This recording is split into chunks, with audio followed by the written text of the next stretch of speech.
I met this chick at the bar. Yeah? Oh, she was hot. She was just like, hey, Oh, man, you just want to awesome. fuck? And I was like, yeah. Too easy. Yeah. Oh, hey. CIB. Oh. Hey, where'd you earn that CIB at? The PX? What? It's not stolen valor. I bought it with my. Oh!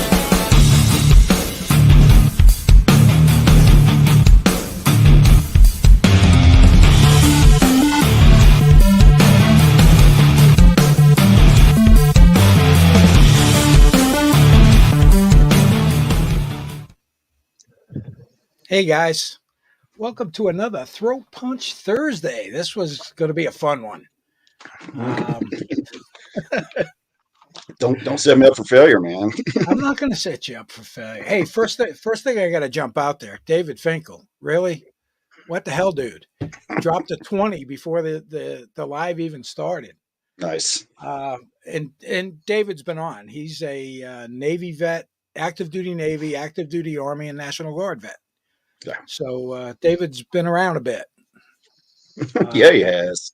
As yeah. As most. And what I did was I popped out my YouTube chat so I can kind of keep track of it. And as always, just like all the rest of them, no mods, none of that crap. You guys police yourselves. I very seldom even look at the chat when I'm doing my live, so I'll miss a lot. Yeah, it's I got the attention span of a gnat sometimes, and I apologize for that. But yeah, David came in hot today, and we'll throw that up there. Don't give it to Stone Vet. He's naughty. All right, we won't. But I do appreciate it. You know, any money I actually make on YouTube, it all just goes into my hobby, my motorcycle racing hobby. You know, a lot of people say I'm crazy at my age to be doing that, but you know what? You're only as young as you feel, but it does take me quite a bit longer to recover from such things. So anyway, I am so glad you accepted my invitation to come on. Thanks for having me. And what I like to do is, so right now I've only really got two stolen valor targets that I keep after. The first one being Jeremy DeWitt. I don't know if you've ever heard of him. Yeah. He's a Florida man extraordinaire. Made claims of being a special forces major and jumping into Fallujah. Oh man, he's Yeah, special. Yeah, he jumped in by himself, and his riser popped. And being an old paratrooper, I find that very comical when he says his riser popped. I'm a dirty leg, and even I would laugh at that. Yeah. You forgot the nasty part. It's dirty, nasty leg. I left that out because Josh is nasty. Well, that's true. It's true. actually pronounced DRT if you want to be precise. But yeah, we got a pretty good showing. We got about 40 people in here. So anyway, Jeremy DeWitt, the major, riser popped. There's pictures of him wearing dress greens. He's wearing a blue infantry cord as a special forces officer. Everybody wants to be a grunt, bro. I'm telling you. I mean, I'm just a pogue.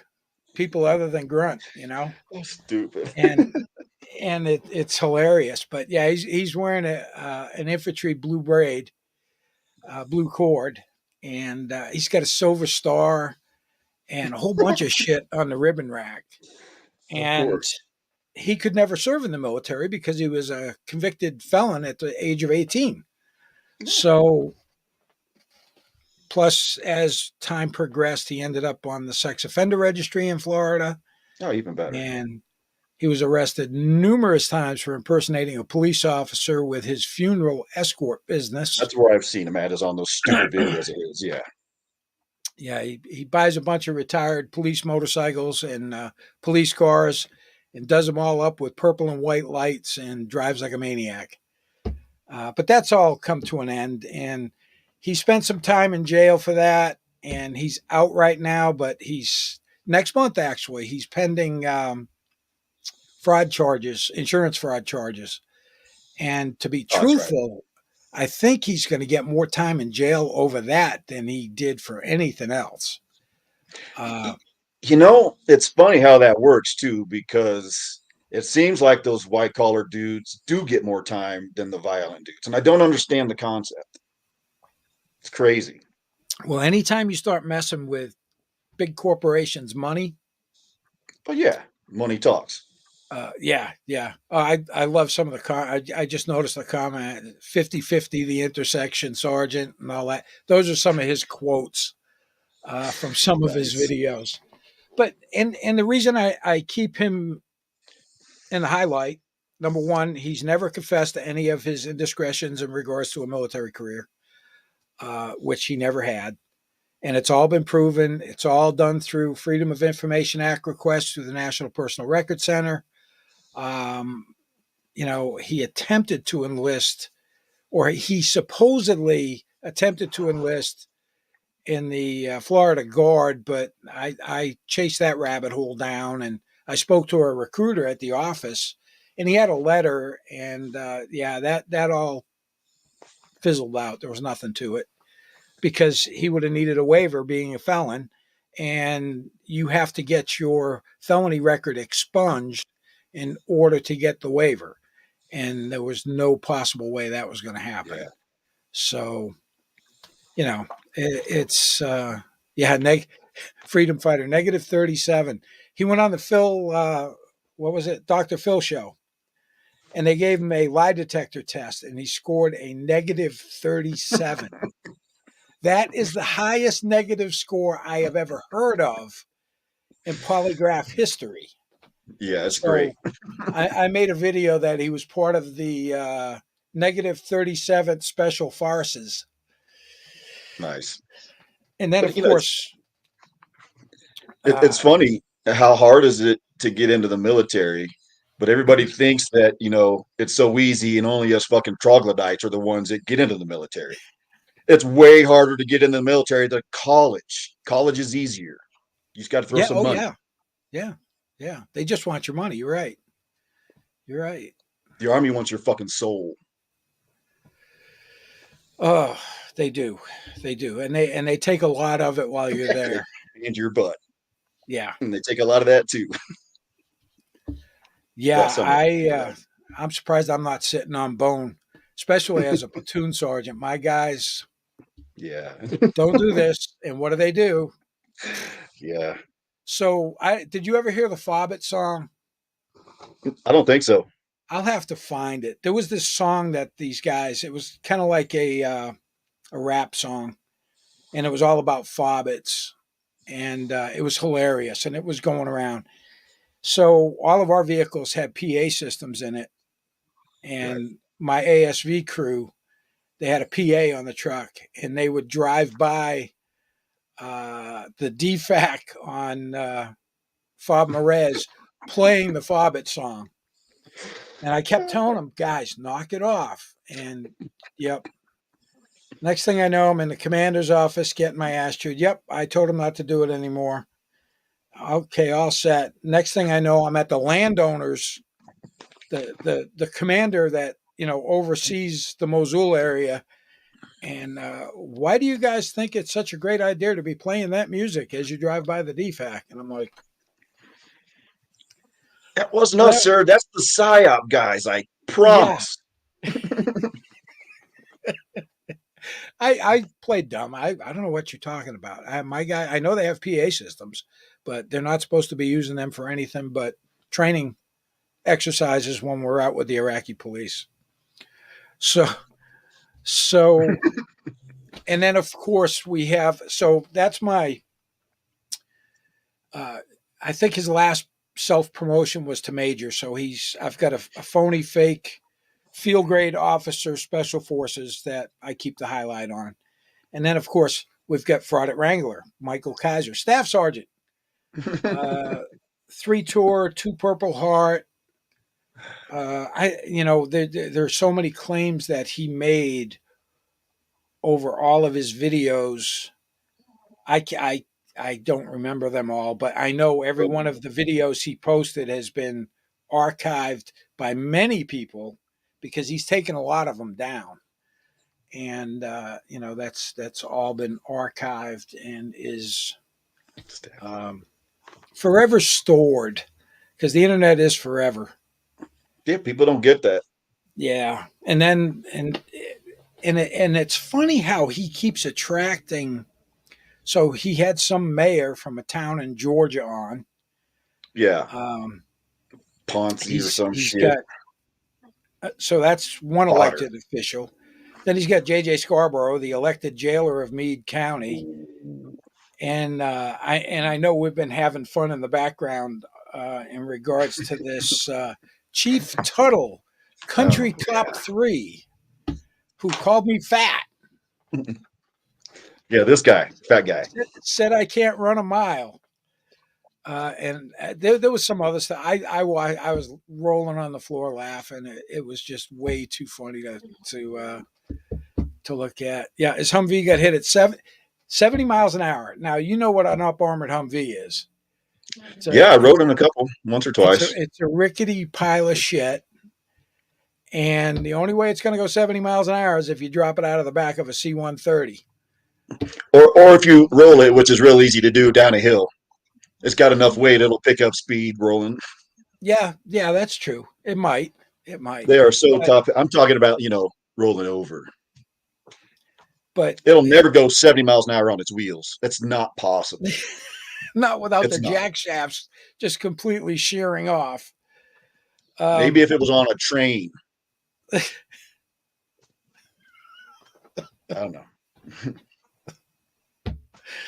Yeah, those were some of the claims, and I keep the heat on him because he's admitted to all of his criminal stuff, but he just refuses to come clean about the military stuff. I don't know why. He won't come out and say it. I mean, it's documented, bro. If you came out and say it, we're like, oh, good on you, and then you would disappear, and you go I have right back on into the irrelevancy that you came from. On many other cases that I've covered that have had, and I only come on social media like YouTube and stuff for the ones that actually have some type of a social media presence where they're spewing this stuff. So the ones that I've done in the past that have come clean, one guy that apologized to the Guardians of the Green Beret, did a video apology. You know what? Good for him. I leave him alone. Totally good with that. So those are the two that I kind of keep after. And it's easy. Kaiser is and Kaiser is just a continuing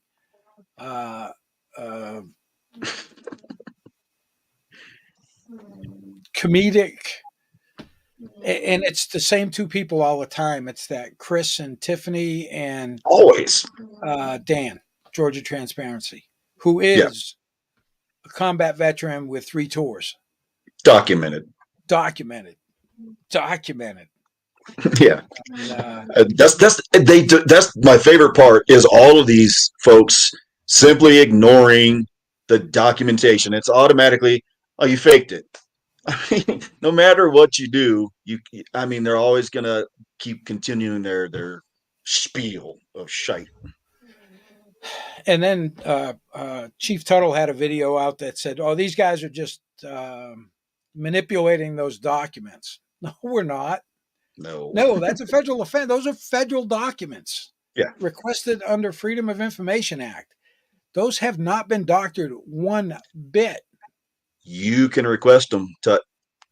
Yep. Please do. By all means. Please. Totally. Alabama National Guard. They'll send you all of it. Yeah. And it's very easy to do. It's easier than MPRC. MPRC takes time because they want a hard copy, signed copy, and I drop them in the mail. I dropped 3 in the mail this week for people that want me to look into things. No social media presence. I don't throw it out here. Yeah. I don't care. I'm doing this just to give them the information that they're trying to find And a lot of people, I just tell them, here's what you do. Here's the form you do it on. Here's how you fill that form out. Sign, Have at it. seal, send it off. No signature required by the service member under the Freedom of Information Act request for redacted copies of any of that stuff. And that's Yep. what you get. You get redacted copies back. I've got a folder this thick in my desk drawer that's just full of them. And a lot of them, Oh my God. You can't have that. I know, Clip it. the majority of them are just a 2-page letter, unable to find any records of any service on this individual. I have tons of those. Lots of those, right? Yeah, tons of them. Freedom Fighter saying he thinks he found that song. Yeah, it's like a rap song. And the Fobbit song. it's pretty funny. I'd play it on here, but they're pretty nasty. I try not to get I try not to get too over the top. I mean, I will drop an F-bomb. I will do that, but yeah. Yeah, my son's headed overseas soon, and he's a medevac crew chief. But they're on the fob, so I keep busting him about him being a fobbit, and it is getting under his skin. It's great. Yeah, he's on the fob right up until they pass over the wire. That's what he keeps saying. I was like, well, yeah, but how long does that last? Your flights are like 20, 30 minutes, and then you're back, fobbit. You're an asshole. Yes. It's what we do. Yes. I'm very proud that's of awesome. this kid. That's But, awesome. He's a medevac crew chief. That's cool as shit. I spent time in aviation, actually. I did 7 years, almost Nice. 8. Because I was an MP and I got so interested in aviation because when I was stationed at Campbell, we had a helicopter that would fly an MP mission for us at night. And I volunteered to ride along with that. Yeah. You bastards. Yes. Mm. And See, now you wonder why we don't like y'all so much. because we had all the cool shit. Yes, you And did. We didn't have nothing.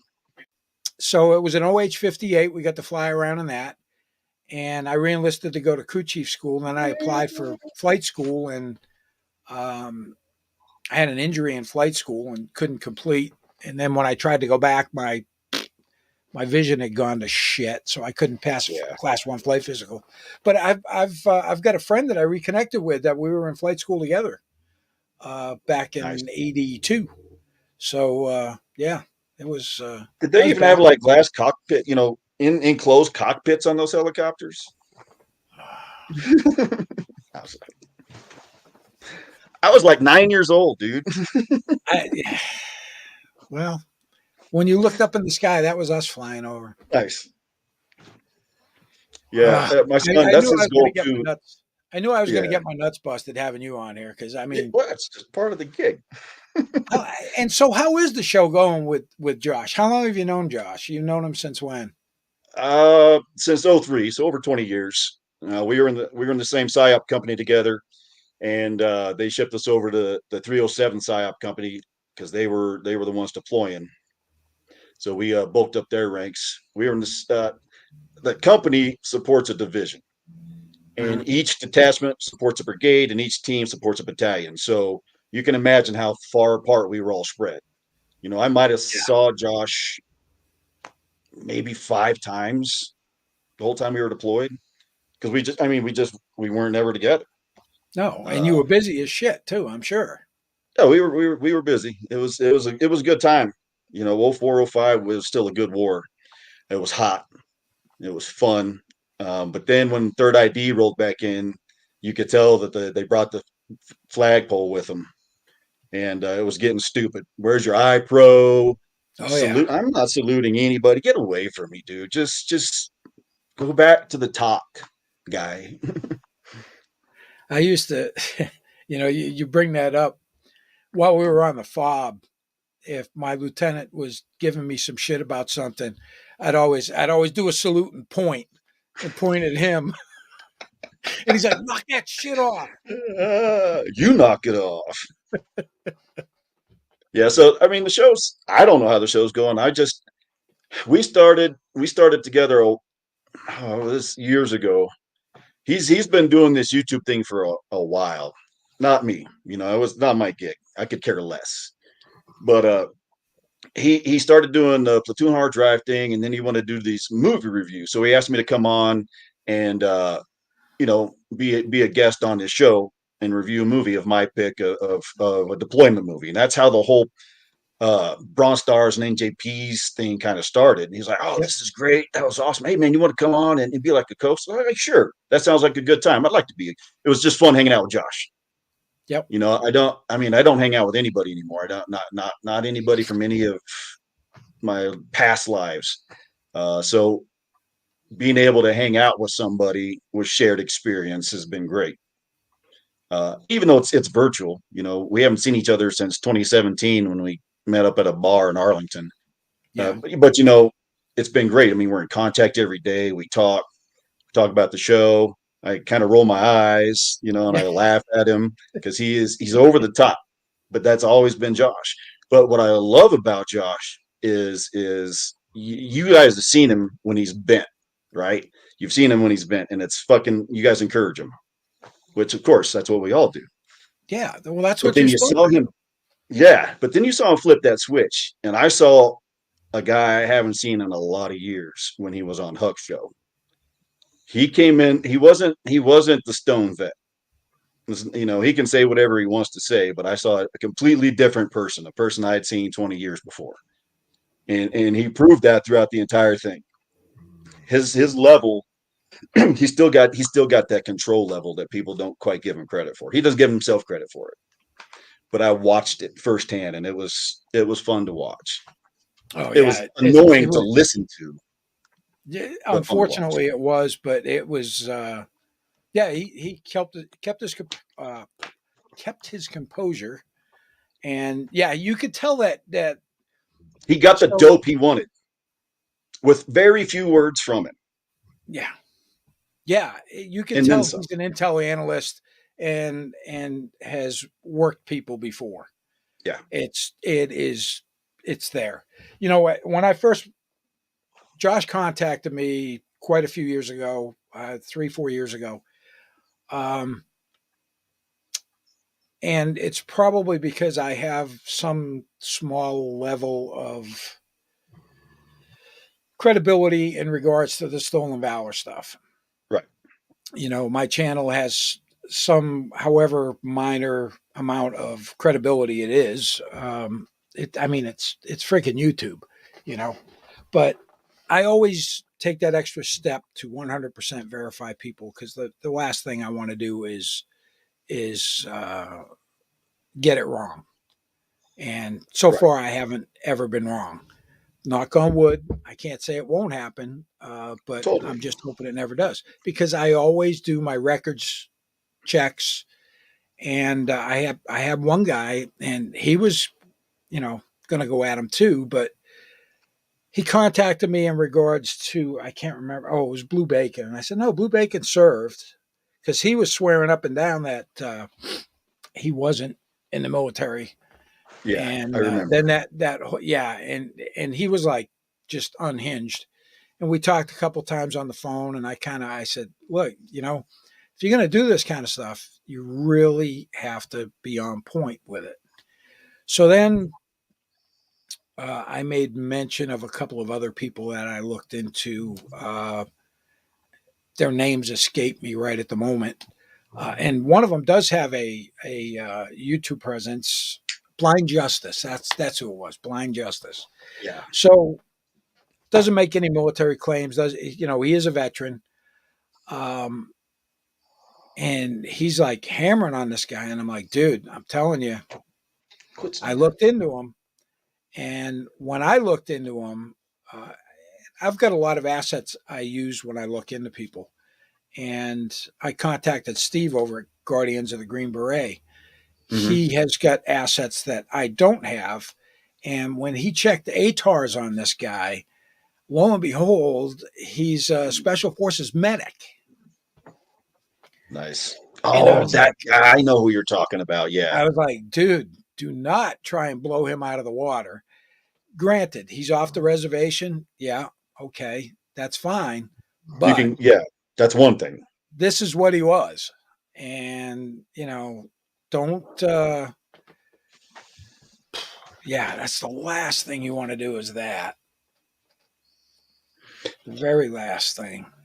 Yeah, and I I'm mean, glad you had got through to him. I mean, he'll listen to anybody, but he yeah, was really ramped up back then. I mean, really, really, and he wasn't the Josh is today, who was a whole lot calmer of a human being, who lets the shit just roll off his back. Back then, he would get so into something, and I was really sick back then when we were doing the show, and when he decided we were going to go this route, I was like, bro, I can't.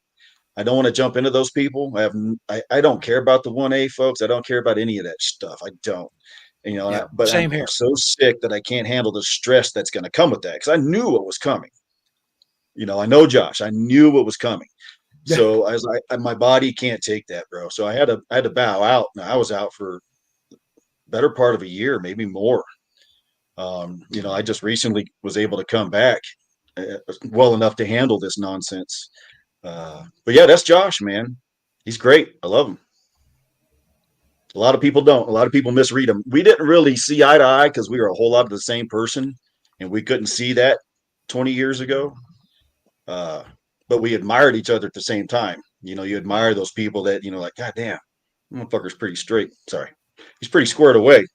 But I, at the same time, you're like, man, he's loud, he's brash, he's you annoying. think? You think he's Jeez. that? Yeah, a little bit. And he's calmed a lot down. He's a prior Marine. He'll screw anything. Yeah. Proven. Hiram, I don't know if I don't remember seeing anything about that in the ASVAB tests, and I took those tests a lot of years ago. Yeah, I mean, I took two of them, and I don't even know what was on them. I mean, that might have been a test for somebody going into maybe a commo MOS or something like that. But Hiram's been a long time subscriber, been around forever. Thank you so much for the 5. I appreciate it, brother. Thank you. So we're talking about Josh, but we're here to talk about you and your military career. It was nothing. Well, that's what most veterans say. I didn't do much of nothing, and that's like it's really hard when, and this is my typical response when people figure out that I'm a veteran. Thank you so much for your service, and I'm like, well, thank you so much. Thank you so much for your support. I appreciate it. That's all I say, and that seems to work the best out of any kind of reply you could have. I appreciate it, but I hate it. I hate it. Yeah, man. So when did you first go in the military? I first tried to enlist in the summer of 1990, right after I turned 17. I knew I was going to go in the military all along, but I was planning on being a pilot. I don't have stuff on my walls about my failures either. I started flying when I was 15 years old, and I could not afford it. I did odd jobs at the airport to try to pay it. I had a job to pay for it. Flying's expensive. My Yep. mommy and daddy didn't pay for it. My dad was a retired master sergeant, and he was a DOD cop, so he didn't make any money. So I tried to pay for it. I failed to complete that. It's still something that haunts me to this day, and I will never complete it, and I accept that. But you don't see me with my pilot logbook up here and my aviator sunglasses and all that jazz because it's a failure. But I joined the Army in 91 eventually. I went in 90. They shipped me to MEPS. I had signed a infantry ranger contract, airborne, and I got to MEPS, which was in Denver. I lived down in Pueblo. So it was an adventure. I was just turned 17. Desert Shield had just kicked off. I knew stuff was coming. I was like, I'm going to go enlist, get my GED, and just go. None of that would have worked anyway. But I get up to MEPS, and they sit me down, and they see this little kid. They're like, hey, okay, well, we don't have any infantry or ranger or airborne slots. We've got armor. And I was like, okay, well, that's what's it got to do with me? My paperwork says airborne Ranger, infantry. Oh, what are we talking about? And so I called my recruiter and I was like, bro, what's going on with this stuff? And he goes, well, sometimes that's the way it works. You might as well just sign those papers. And that way, at least you get in. I was like, all right, I'll talk to you later. Hung up with him. I told them to put me back on the bus and send me home. I wasn't signing a thing. They tried to kind of bully me a little bit. And I was like, look, my dad's a retired master sergeant. You're not going to get any of this over on me. We can go call him if you'd like, and he can come up here. And they're like, all right, here's your stuff. Here's your ticket. Go home. Go talk to your recruiter and figure your stuff out. I was like, that's how my journey in the Army started. So it took 6 months. Car salesman. Yeah, I went back in April and finally got an infantry contract. No airborne, no ranger, just leg infantry, but I got a cohort to Hawaii. It was either 10th Mountain or Hawaii. I was like, man, I'm leaving Colorado. I'm not going to New York. Let's go to Hawaii. Did that. When I left for basic a month after I turned 18, and my dad was actively dying of cancer. It was a rough, this whole Army journey was just rough for me from the get-go. Get to Benning. I was probably 2/3 of the way through. I get a Red Cross message that my dad is dying. So they send me home for 72 hours. He makes it, pulls through. He's a tough old fart, man. He's a tough bastard. He had stomach and throat cancer from Agent Orange. Ate his ass up. I went back. I was like, Dad, I got 72 hours. Had a girl come over to the house, got in trouble. I was a kid. I didn't think that, Dad wouldn't be around forever. So they send me back, finish up, come home on leave. It was like right before Christmas. I never had any of that Christmas break nonsense. We graduated AIT on the 20th of December. So it was like all perfect timing. We go home at Christmas. I think my brother was a deep sea diver in the Navy, and he'd come home for Christmas. So it was like the first time we'd been together in years, and it was our last Christmas with Dad. We didn't know that at the time. We figured it was, as sick as he was. Shipped out to Hawaii in January of '92. Was assigned to Bravo Company, 3rd Battalion, 22nd Infantry. We were in F Quad. Schofield Barracks is all set up in quads. The barracks are from the 20s and 30s. Some still got bullet holes from the Pearl Harbor attack. Really? Great historic site, man. I've been stationed at some of the best historic bases out there. It's been amazing historically for me. And I'm a nerd when it comes to history. So all that stuff I was just geeking out on. All my buddies thought I was special, touched, whatever. And I probably am a little bit. But that was a good time. We didn't do any combat deployments. Obviously, those early '90s, you had Rangers in 10th Mountain, some other dudes going over to Somalia, Haiti in '94, I believe. But it was mostly peacekeeping missions. You know that it was boring. Just a caveat to that. I'm really surprised. Well, I'm not surprised that they wouldn't give you what you really wanted when you were coming in, because at that point, President Clinton had implemented a reduction in force where there was over 250,000 soldiers, sailors and Marines and Air Force that they were cutting. And I can remember right after Desert Storm, my MOS, with his projected cuts, was at 160 something percent strength for my pay grade in my MOS. Right.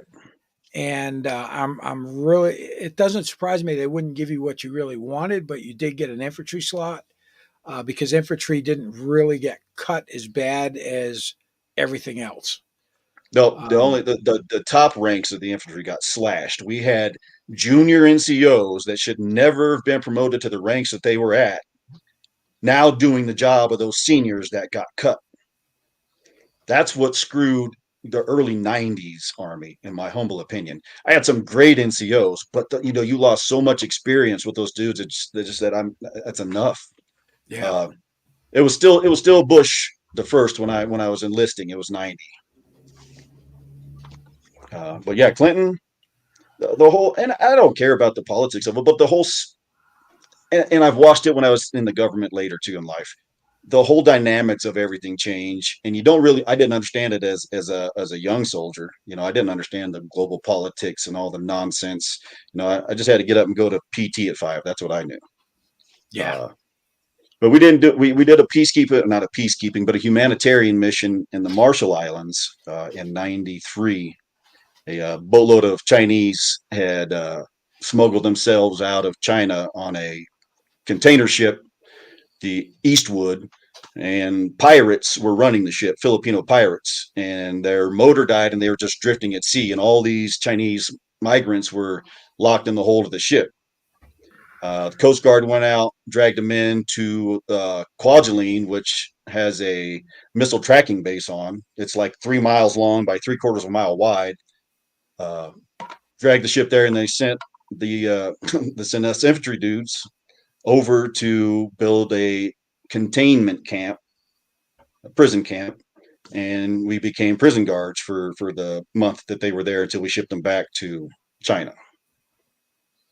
So, and then we did a JTF 6 rotation down in New Mexico later that year, '93, running, just looking for drugs, running drugs down on the border. That was the '90s. That was it. I got out in '94.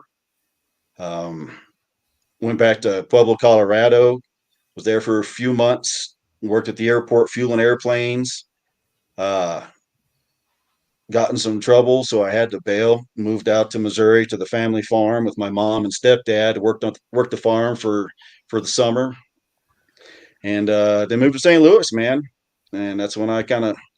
The wife was already there. Oh, somebody wanted to know about my wife. I think it was Lola or something. I met my wife when I was 6. We met in first grade. Knew each other for our whole lives. Never dated. Never went out. Never kissed. Nothing. We were just buddies. And just me getting in trouble in Colorado, moving to Missouri, led me to St. Louis, where she was living at the time. And one thing led to another. That's how we got together. So I've known my wife for almost as long as I've been alive. So somebody wanted to know that history. It was on another stream, but got married. Cool. It is pretty cool. Before we got and when we got married, she had a son, so I became an instant father, which was also cool. I never wanted kids, but when I met Andrew, I'm the only dad he's ever known. And when I met him, I was instantly in love, and I was like, God damn it, you little shit.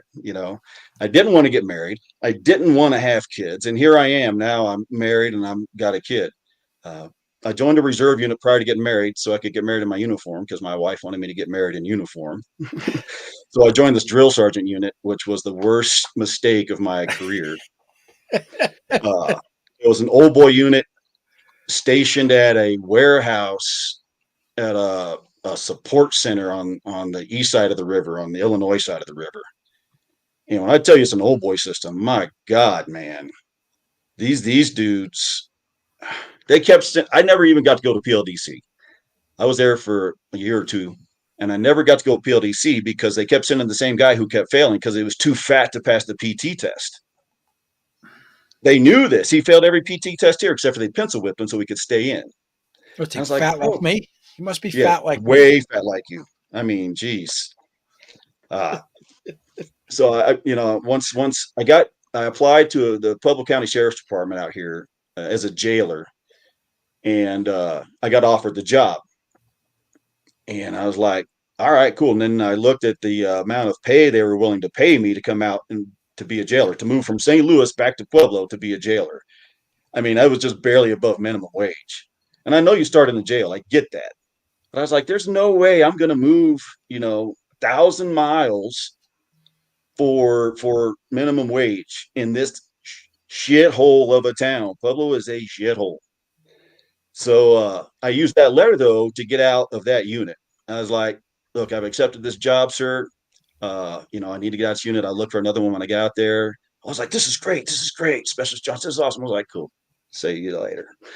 So I escaped that disaster and started looking around for another unit. And I found the PSYOP guys. It's like, I don't know what it is, but I mean, I was looking for infantry, and there's no infantry in Missouri at that time. In the Guard, there's no infantry in the reserves anyway, except for drill sergeants. So I was like, man, let me try this out. Maybe there's some cool stuff, and it was cool. but everybody was just coming home from Bosnia, so it was so discombobulated. I didn't know who anybody was and who my detachment daddy was. I wasn't put in a detachment of cops because I was in the process. So they put me in a cop detachment, and I stuck around for a little while, never got queued. And I extended because they were trying to keep me in, man, and desperately. And I was like, I'm in the police academy now. This isn't really all that exciting to me. The police academy is way more fun. So I just let my enlistment run out, and that was 2000. And I was like, man, this is awesome. I'm not in the Army anymore. It felt pretty good. I was in the academy, started working. That's one of those weird things. I was one of those cops that everybody's like, you're one of those. Yeah. So St. Louis has got like 96 departments. I've never seen anything like that. Denver's got a bunch of municipalities, but St. Louis is on another level with their many municipalities. So I eventually just went to a community college police academy. So I went for the first cert. It was a year. And then it was like 6 months to finish off your second cert. So there's 2 licenses in Missouri.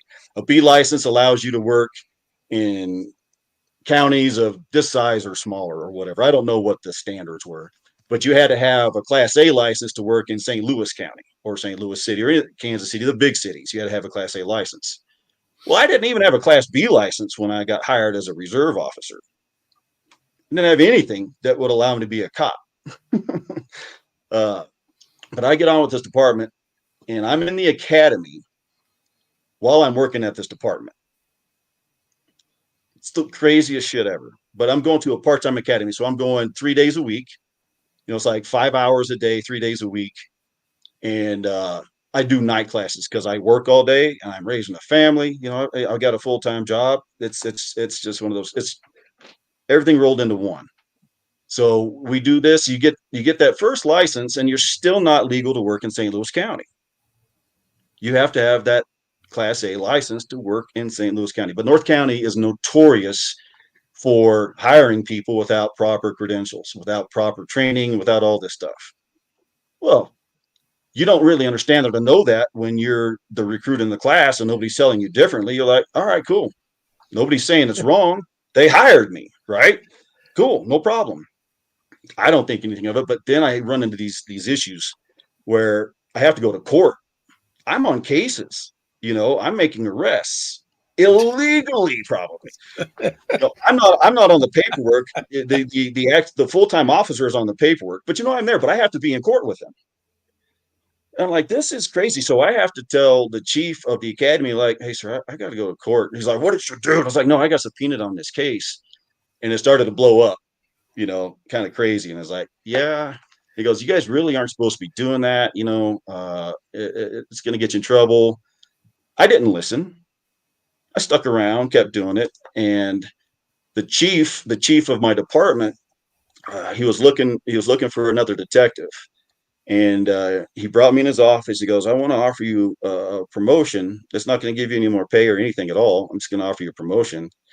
I'd like you to be our other detective and work with Bob. And I was like, okay, sure. I'm not out of the police academy yet. That's when I got my first detective job. And the reason I got the detective job is because white boys are naturally nosier than their brothers. And chief was black. I work in all these departments I worked at were black. It's 2 departments. It's the black. North County is black. It's the black communities, the black departments. But he could say that. I couldn't say something like that. But that's how I got the detective job, because white boys are naturally nosier. Man, I'll take whatever opportunities are thrown my way. Oh yeah, I tell everybody, don't ever turn down a promotion or change or whatever. Never turn it down. Take full advantage of it. Yep. So I did that, and that's what led to my demise with that department. My partner and I, we caught an assault. I want to say it was an assault case. It was like a domestic assault case. The lieutenant knew the couple that were involved in the case, and my partner caught the case because we also answered calls. It's a small department. Detectives answer calls too. That's how we ended up on this case. Yep. And Bob my partner's name was Bob. He'd gotten to that place, took took a report number, but he never wrote the report, and he quit like 3 days later. I wasn't even at work that day, wasn't on the scene, and the lieutenant told me to write that report. I told him no, he could go screw himself. I wasn't writing that report, and I showed myself out the door. It wasn't gonna work any longer. I refused to illegally write a report. The writing was on the wall. I wasn't gonna be part of that stuff. So I left and finished up school and went to Moline Acres, and that's where I spent the vast majority of my time. But when I was at Moline, man, that's when I was training up to go overseas. Wait a minute. You were with Moline? Moline Acres, Okay. yeah. Because Gary Honig was an IPLO with us. That was with the Moline Police Department. Moline, Illinois. Maybe. I don't know. I'm going to have to look it up now. Man, that But when you name said that, sounds it's an really- unusual name. Yeah, Moline Acres. It's like a little bedroom community, but it's not a very quiet bedroom community. Way up north, North County. But I made detective there pretty quick too. But like I said, I was an alderman, a city alderman at the time. I was a cop. I was training up for Iraq. So it was whirlwind for me. I was never home. I was always gone. I was either deployed, I was at the department, I was in court, or I was at City Hall. Hold your thought for 1 second. Richard AT, thanks for the 20. I appreciate it. Gia just popped in here with a 49.99. Thank you so much, Gia. I appreciate it. I don't want to let these start stacking up like Stone Vet does. Just stand by. I'll get to him eventually. Yeah, exactly. I mean, you guys are way too generous, and it's greatly appreciated. And I hope everybody's enjoying this. I usually don't get the turnout Stone Vet does. I got like 60 people watching, but it's just, I hope everybody's enjoying this Throat Punch Thursday thing. Throat Punch Thursday, the video I play is a parody. It never really happened. It was staged. I've had people, why did they punch him in the throat? And I'm like, they didn't really punch him in the throat. It's a parody. But I thank you so much, Gia. I appreciate it. Thanks for stopping by. You're awesome. And we'll get back into. But this is pretty nuts. The police thing. Yeah, I mean it was crazy. I didn't like when we were in our chat, in our side chat. I was laughing. I was like, man, you guys are just describing my police history. I was laughing. But I chose those departments specifically. Is like choosing a district. I struggled to get hired on with the city. I got my name on the list, and then they canceled the academy. And once they canceled that academy, I kind of gave up. And at that time, you had to live in the city. We lived on the border, so I would have had to move across the border into the city. I didn't want to do that either, really. County, I didn't want to. County's hiring was a lot stricter. And I was raised a Baptist, and I've done a whole lot of bad things, and I can't lie very well, So I knew I would, in my Baptist brain, I knew that there was no way I could ever not disclose my dirty deeds, which aren't even dirty at that point in my life, But I was like, I can't do that. That's when I chose the academy. I still had to work, So I chose the academy down in Jefferson County. And it worked out best for me. It would have been better had everything been done legitimately, but I learned real quick that in the police world, there's a whole lot of illegitimacy. And people think it doesn't get addressed, and it does. It gets constantly addressed. Cops are just normal people doing an extremely difficult job. We're not Superman. We're not superhuman. We're not. I mean, when I was growing up, I thought they were Andy Taylor. Seriously, I thought that Sheriff Andy, cops didn't swear. They listened to classical music. They went to church on Sunday. They didn't beat their kids. They mowed their grass. Cops are like the perfect human. Well, we know Barney too. Well, true. Barney's be on definitely next the week. entertainment. Yeah, I can't wait for Barney that will one. be on next week at 7 p.m. So next week's Throw Punch Thursday will be 7 p.m. I'm going to have Barney Fife on, and it's going to be a lot of fun. The fake detective. Yeah, the fake detective from Baltimore County PD. Totally fake. Yeah, that guy. Yeah, that was my favorite, man. Oh, anyway, I digress. But yeah, I mean, so that was my cop journey. When we went to Iraq was another story, man. I got hurt in Iraq. I didn't get a Purple Heart. I didn't get blown up. I was the gunner in the turret, mostly because I didn't want to be inside that claustrophobic piece of shit when it got blown up. So I'm in the turret, and we'd been doing a face-to-face talk mission down south, and the people came and told us that there was a bomb waiting for us on our route home. So cool, we appreciate it. Thanks. Look, we're PSYOP team. We're not stopping and checking out freaking roadside bombs. We radioed it up and we're going home. I don't give a shit. So we're going around where the bomb is, and there's the ditches, the poop ditches. Uh, it was the perfect dimension for our tires. And when we hit it, we weren't going slow. When we hit it, I got ejected out of the turret. And when I came back down, I hit that gypsy armor right at the bottom of my body armor, which that's the small of your back.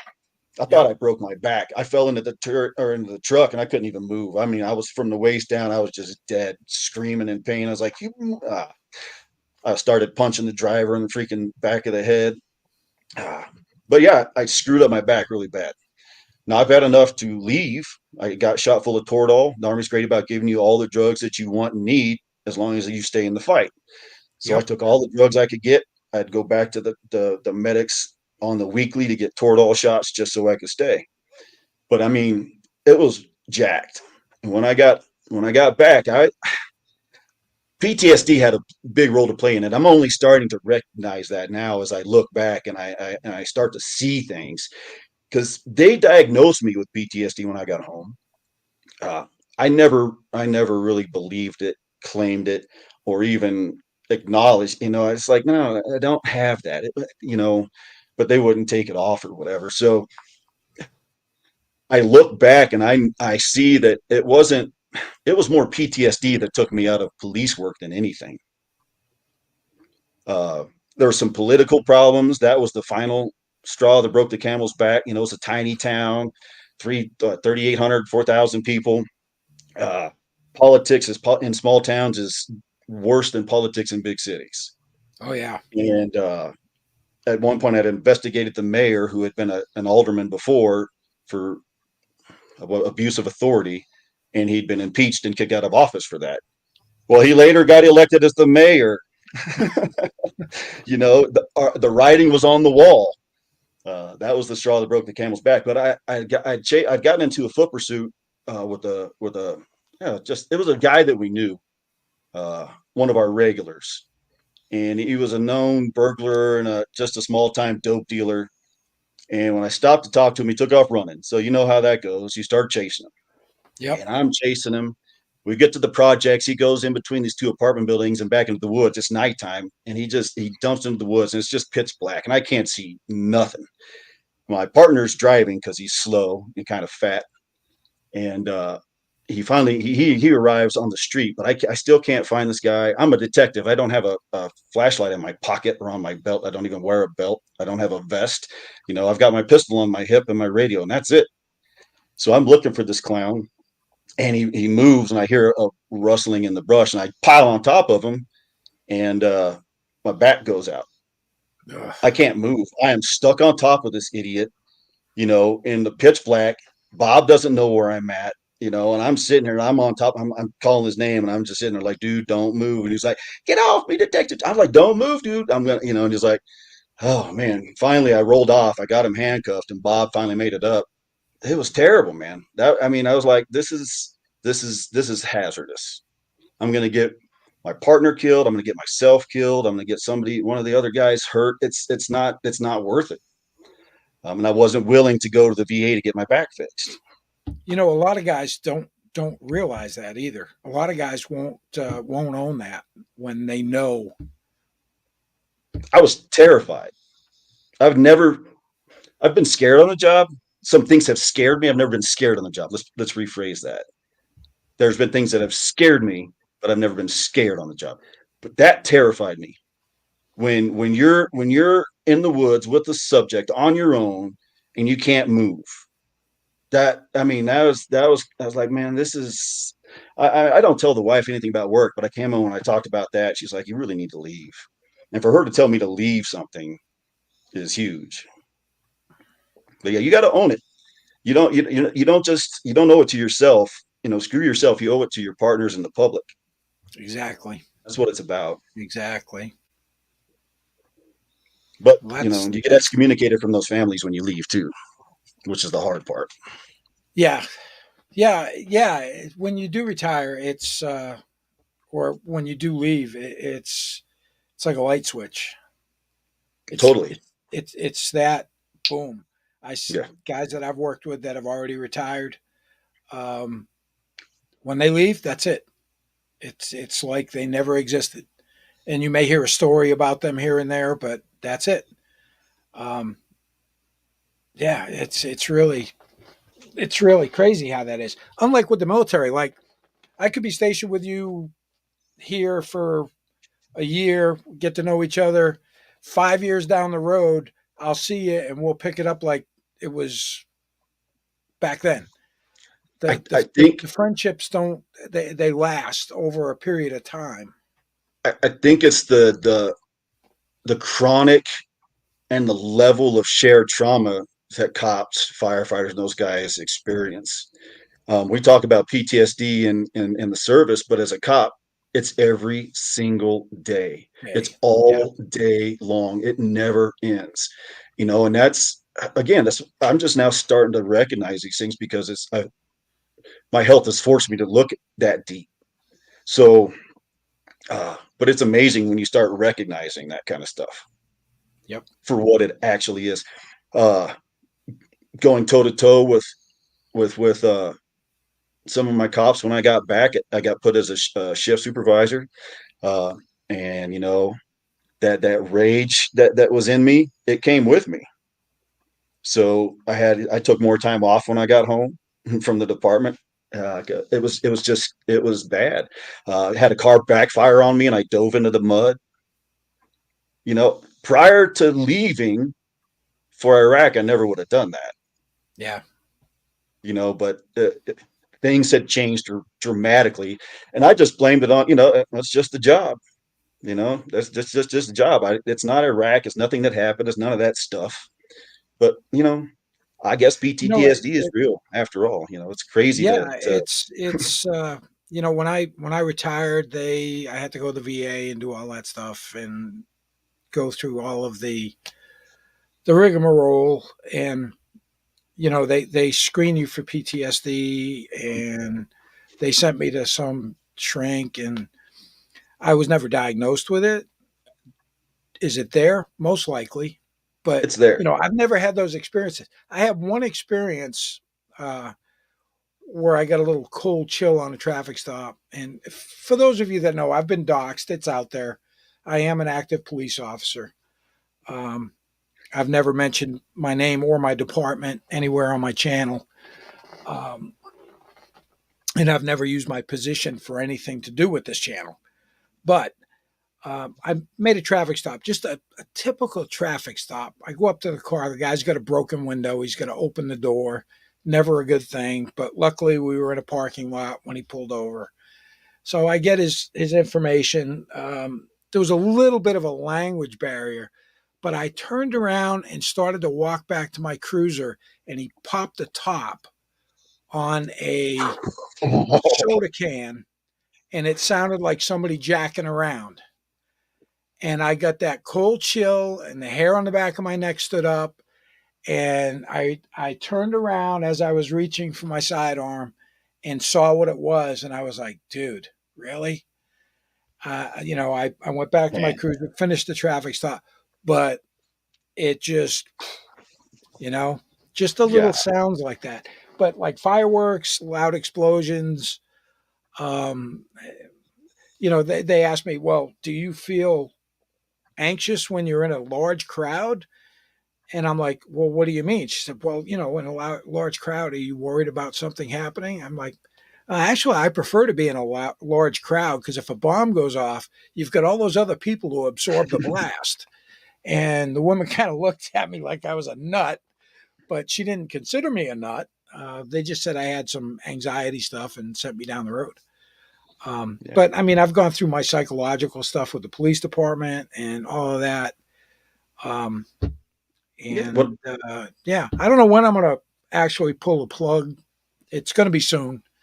I've actually already reached the mandatory age, and I'm on a waiver now. But You'll know. yeah, it's still fun. I do the drone stuff. I There do you all go. of that. I have a shitload of fun with that, and I'll know when the time comes. So anyway, we've been going. Hey, we hit an hour. Wow, Perfect. man, that flew by. I'm not That retired, however. Let me clear that up before we leave. I know that Stone Vet likes to say that I retired from the VA. I did not. I left. My health took me out of the VA before I could retire, so yeah, we didn't even get to talk about that.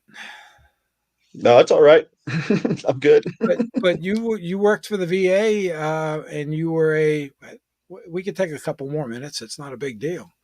I was a cemetery director for the National Cemetery Administration, which is one of the three branches of the VA. I went to school in St. Louis. There's called an internship where you actually go to school to become a cemetery director. We didn't deal with bodies until way later. We didn't deal with bodies at the cemetery. That's not a thing. We're not funeral directors. We're cemetery directors. We're responsible for maintaining the grounds and burying veterans and their eligible family members. So we wouldn't even allow you to open a casket on the cemetery grounds. So we didn't deal with bodies. So it was great for me because I didn't have to deal with death. Technically speaking, it's just a casket or an urn. It's not a big deal. The grief of families weighs on you heavily. Uh, the NCA was rated as the highest customer satisfaction index on this national survey that they give to customers of that agency, higher than Disney and all these other fucking agencies. But it's a government-run agency. The guys on the front line should be directors on down, but generally directors sit in their office with their thumbs up their butts checking emails. But when you're face to face with those grieving customers every day and you hear taps play, 20 times a day, it breaks you down. If you've got any sort of a heart or a soul left, it's going to break you down. And it broke me down. It was just PTSD continuing and continuing and continuing. I didn't recognize it. 2018, we started doing disinterments, digging up the dead. We built a new national cemetery down in Colorado Springs, an hour away.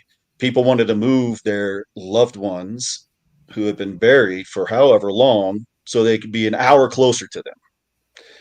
I argued, I fought, I screamed, I yelled, I kicked, but I got told you're going to do it. So I did it. Digging up the dead it's exactly like you probably think it is. It's not like just going in and pulling a casket out. It's great, throw it in. Sometimes it works that way, but generally not. Water gets into everything. I don't care what they sell you at a funeral home. Water's going to get into it. Water destroys everything. So we were taking people's soup out of vaults, scooping them out and putting them into body bags so they could be shipped off to be reburied. And if you've never dug up dead humans in particular, you don't understand a certain stench. And I had an experience that in Iraq as well. And it's just these two things collided right then and there. I started drinking on the way home, all the way home. I'd skip going home. I'd drink all the way up the mountain, come back down to the house. Almost cost me my marriage. It was terrible. That's why I left the VA. It brought on this illness where I couldn't even work anymore. I couldn't walk. I lost 100 pounds. I was a big guy. I was a fat guy back then. I weighed 245. I went down to 150. It almost destroyed me. It almost took me out. And it's been 4 years since that happened. 3 years since I left work. I still work. I part-time work at a restaurant. I have a business that I run out of my garage downstairs. So for all you Muppets that are going to say, "Oh, his wife supports him," yes, my wife supports me. She's been my greatest supporter since we got married. Her support's allowed me to chase all this crazy shit, wars and cops and cemeteries and state parks and all this stuff. So yeah, and I appreciate her for it. You're not going to get me on that one. But Yeah, they that's where seem I'm at today, man. So this is all just hanging out with you guys is my outside world right now. that's good. It's also a kind of therapy as well. It is. This is for me. It's totally therapy. That's why I don't get into all the crazy stuff with Josh in particular. Uh, I don't need any more stress in my life than what I've already got. You know what I mean? So those Yeah. and that kind of nonsense. I find it entertaining. I laugh. It's hilarious. You Oh know. yeah, watching you on the stream, it's all of a sudden I just see you just roll back and start laughing, and I just look at it for yeah, what it is. You know, it's absolute dumbassery that we never would have seen.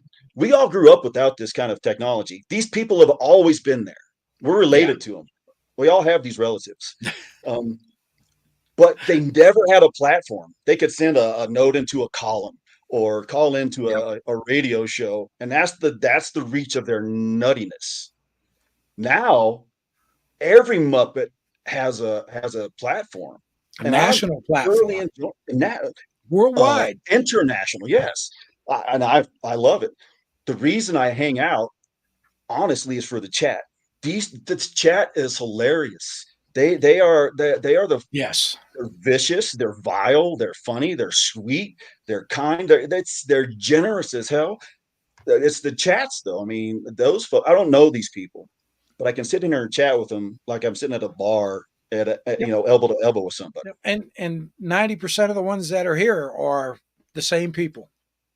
Right. You know, we had a peak of like 70 people or whatever on here, and on at 11 o'clock on a Thursday. You know, And I people recognize are every name. That's what I'm talking about. It's amazing.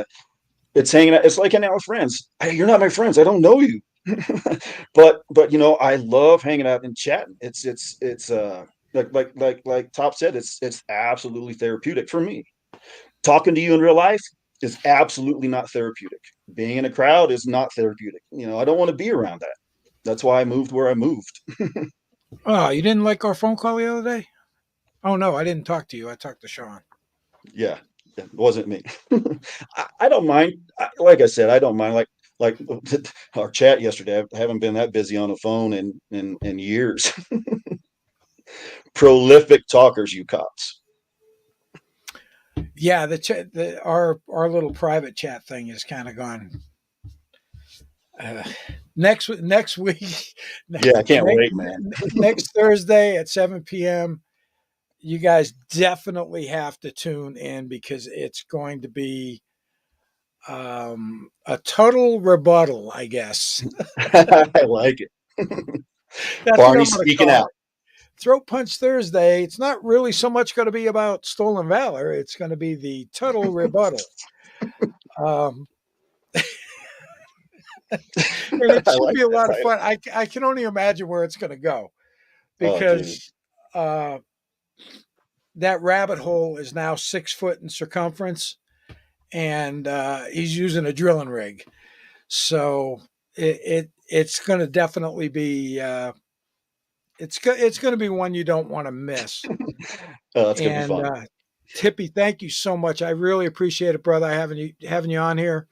Like I said, I get real vets on here and just talk and have a good time. And we get people to come in and watch. And yeah, that's it. Yeah. So When you get I'm gonna play